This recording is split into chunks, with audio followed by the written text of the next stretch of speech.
Dragonstone and Headwall fighting it out. Dragonstone the inside of Headwall. Headwall's driving and Headwall won the Warra.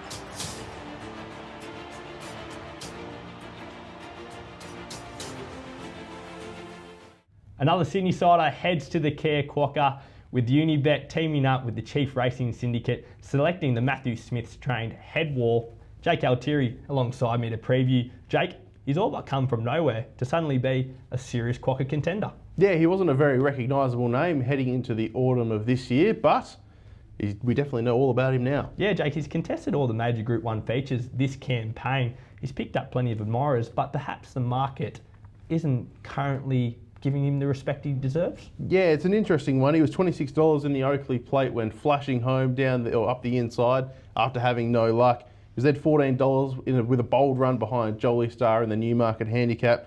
Then the market decided to sort of take a stand against him. He was 30-1 in the TJ Smith Stakes behind Overpass there, but despite his starting prices, his ratings have continued to trend in the right way.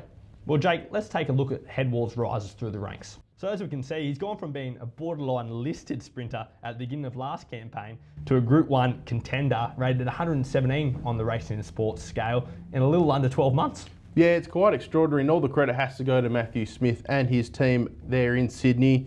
It was somewhat of a surprise when he won the Warra at Group 3 level to end last campaign, and thankfully for us, they haven't shirked the task. They've thrown himself into the deep end with all the big Group 1 features, and well, he's stood up to the task, hasn't he, Ethan? And Jake, it is definitely worth mentioning that it's much harder for a horse to improve from that 112 to 117 than it is, say, from 100 to 110. And who's to say he can't go to that next level again when he's in the fresh Perth air? Well, as they say, mate, West is best. Well, Jake, let's take a look at that TJ Smith Stakes replay where he produced that career peak and was probably a bit unlucky not to finish a bit closer. Yeah, he probably was a little unlucky not to finish closer to Overpass there, but that is the lingering niggle with Headwall. He tends to get back in his races and find himself in stickier positions more often than not. Should he have beaten Overpass in the TJ Smith Stakes? I'm not too sure. And that's the thing with Overpass, he makes his own luck up on the speed, where Headwall is, particularly if he draws an inside barrier for the Kia Quokka, he's going to need a lot of luck around the Ascot home turn. And Jake, don't forget the Dark Prince, Zachy Lloyd, he gets the keys for the Quokka. He's one of our most exciting young up-and-coming riders in Australia and arguably sits second on the Sydney pecking order at the moment. He certainly won't die wondering. Jake, just to summarise, what do you make of Headwall's chances in the Kia Quokka?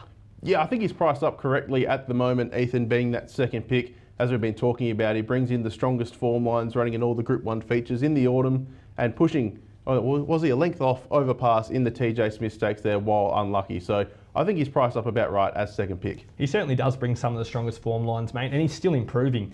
Well, that's Headwall, trained by Matthew Smith, who heads across for the Kia Quokka on April 26.